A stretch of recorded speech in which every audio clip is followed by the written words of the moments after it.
Hi guys, good evening to everyone. Now it's January 22, 2026, Thursday. Arigato gozaimasu guys. Andito ako ngayon sa kay fish pond ko guys oh. Arigato gozaimasu. I'm just joking guys, I'm just only kidding. Guys, gabi na so it's dinner time guys. So pinapakain ko sila ng dinner meal nila. Oh.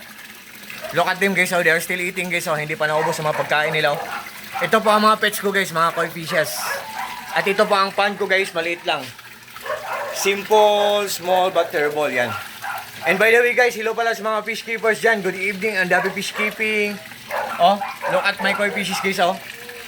Ito po ang mga koi fishes ko, at ito po ang may-ari po. Arigato gozaimasu.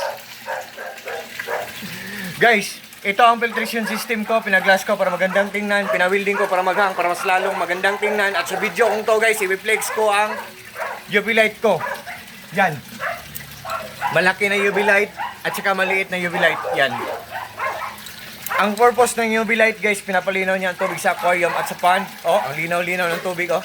At pinapatay niya ang bakterya sa aquarium at sa tubig ng pond. Oh, yan. Oh, malaki na UV light ko at saka maliit na UV light oh. Guys, nandyan sa link ko guys. I hope mag-trust po kayo sa mga products sa link ko kasi meron kaming solar power system set up. Wala kaming binabayaran na kuryente every month. Zero electric bill kami every month kasi marami kaming mga solar panel sa bubong namin, sa roof namin. At may generator kami, 2 portable solar generator at may monitoring. Nalalaman namin or namomonitor namin ang isang gadget guys kung matipid lang kumain ng kuryente or kung good ang kanyang quality. So guys, kung naghahanap kayo ng UV light, tingnan nyo lang sa link ko. Tingnan nyo ang mga reviews, comments. Ang ganda guys, matipid pa sa kuryente, good pa ang quality. Tapos mura lang.